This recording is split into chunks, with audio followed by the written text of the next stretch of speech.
বেগম খালেদা জিয়াকে নিয়ে লন্ডনগামী এয়ার অ্যাম্বুলেন্সটি কখন উড়বে? উত্তর হচ্ছে উড়বে না। তাহলে বলতে পারেন যে এটি কেমন কথা হলো? বিএনপির পক্ষ থেকে তো বলা হয়েছে 6 তারিখ আসবে, 7 তারিখ উড়াল দিবে। অঙ্কটি অত সহজ নয়। খালেদা জিয়ার যে শারীরিক পরিস্থিতি, সেটা কিছুতেই হাসপাতাল থেকে অ্যাম্বুলেন্সে এবং অ্যাম্বুলেন্স থেকে এবং আবারও বিদেশগামী যেটি এয়ার অ্যাম্বুলেন্স, সেটিতে ওঠানোর সক্ষমতাতে আর নেই। আপনারা জানেন যে খালেদা জিয়ার একটি ইন্টারনাল ব্লিডিং হয়েছে এবং সেটির জন্য অস্ত্রোপচারও করা হয়েছে। সেটি আপাততভাবে ঠিক হলো, অন্যান্য অর্গ্যানগুলো যথাযথভাবে রেসপন্স করছে না, যে কারণের জন্য খালেদা জিয়ার তারিখ আরও এক দফা ইন্টারনালি প্রস্তুতি রেখে দেওয়া হয়েছে। সেটি হচ্ছে 10ই ডিসেম্বর।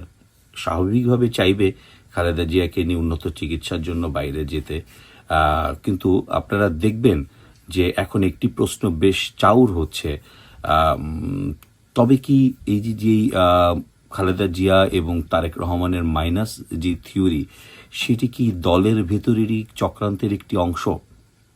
এ কথা কিন্তু অলরেডি আলোচনায় চলে আসছে, যে কারণের জন্য এয়ার অ্যাম্বুলেন্সে করে খালেদা জিয়া চলে আসবেন লন্ডনে। কাতারের আমির এই সিদ্ধান্তের যখন পুরো চূড়ান্ত, ঠিক এমনই সময়ে কিন্তু অকস্মাৎ আমরা দেখতে পেরেছি যে তারেক রহমানের সহধর্মিণী বেগম জুবাইদা রহমান, তিনি খুব তড়িঘড়ি করে শেষ মুহূর্তের ফ্লাইটে বাংলাদেশে এলেন। উনি কিন্তু ও সংবাদটি জানতেন যে কাতারের আমিরের দেয়া এয়ার অ্যাম্বুলেন্সেই তিনি ফিরবেন, প্রস্তুতি নেওয়া হচ্ছে। তাহলে কেন তিনি শেষ মুহূর্তে এসলেন? অনেকগুলো কারণ মনে করছেন। একটি হচ্ছে যে যখন অনেক রকম কথা উঠছিল দল এবং সামাজিক যোগাযোগ মাধ্যমে, যে যখন আরাফাত রহমান কোকোর স্ত্রী শর্মিলী, তিনি খালেদা জিয়ার সাথে সার্বক্ষণিক রয়েছেন, এই মুহূর্তে কোথায় ডাক্তার জুবাইদা রহমান? তারেক রহমান নানান কারণে আসতে পারছেন না বলছেন, উনি একটি বিশেষ কারণের কথা যেটি বলতে পারছেন না, এমনটিও বলা হয়েছে। নানান গুঞ্জনের ডালপালা, কেউ বলছেন তিনি সিটিজেনশিপ ত্যাগ করতে চাইছেন না, কেউ বলছেন যে তিনি অ্যাজাইলাম যেটি রয়েছে সেই প্রক্রিয়াও তিনি করতে চাচ্ছেন না। মানে কোনটি যে আসল সত্য সেটি এখন পর্যন্ত কারো জানা নেই। তবে এটি সত্য, তারেক রহমান আসছেন না। সবাই তার অপেক্ষায় বলছেন, এটি বলছেন। ফলে এই দোলাচলে বিএনপির একটি গ্রুপ অত্যন্ত শক্তিশালী অবস্থানে আছে। এই গ্রুপে তারেক রহমান ছাড়া বাকি সবাই আছেন। এমনই এক চক্রে এই মুহূর্তে বিএনপি। আমরা দেখেছি যে দলের দুঃসময় খুব অলরেডি সব দল দেখে ফেলেছে। আওয়ামী লীগ দেখে ফেলেছে, আওয়ামী লীগে 111-এর সময় দেখে ফেলেছে কারা তার সাথে ছিল, কারা তার সাথে বেইমানি করেছে। 75-এর 15 আগস্টের পরে আওয়ামী লীগ দেখেছে যে তার খুব কাছের লোকগুলো কি করে বেইমানি করা শুরু করলো। বিএনপি কিন্তু এখনো এই প্রক্রিয়ায় দেখেনি। এখনো বেগম খালেদা জিয়া অফিসিয়ালি লাইফ সাপোর্টে আছেন। সো এখন পর্যন্ত পুরো বিষয়টি অত প্রকাশ্যে না হলেও দলের ভিতরে এই অংশটি অত্যন্ত শক্তিশালী। আপনারা দেখবেন যে মির্জা ফখরুল ইসলাম আলমগীর এবং সালাউদ্দিন আহমেদ সহ যে অংশটি বেশ সরব, তারা কিন্তু দেখবেন যে তাদের বক্তব্য এক ধরনের পরিবারের সাথে সাংঘর্ষিক।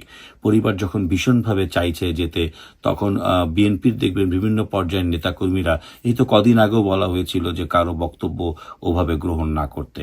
এখন কিন্তু দেখা যাচ্ছে যে হাসপাতাল থেকে বের হয়ে বিএনপির এক এক পর্যায়ের নেতা খালেদা জিয়ার সর্বশেষ অবস্থা বলছেন ওনার অবস্থা খুব খারাপ, মেকানিক্যাল ভেন্টিলেশন আছে। মেকানিক্যাল ভেন্টিলেশন কি সেটাও তার দলের এক চিকিৎসক সদস্য সামাজিক যোগাযোগ মাধ্যমে জানিয়েছেন কতটা সংকটে খালেদা জিয়া।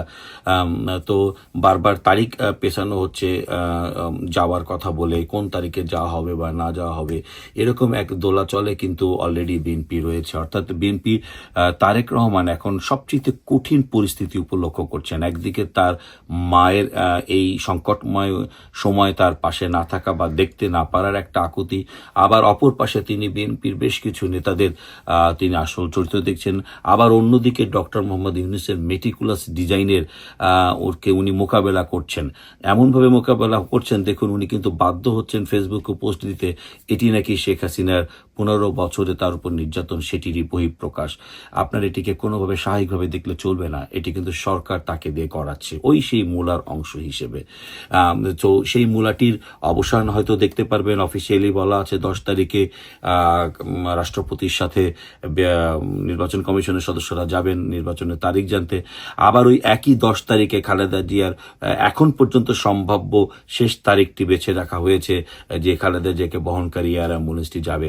আসলেই 10 তারিখে কি ঘটবে সেই এটি দেখার জন্য সবাইকে 10 তারিখ পর্যন্তই অপেক্ষা করতে হবে।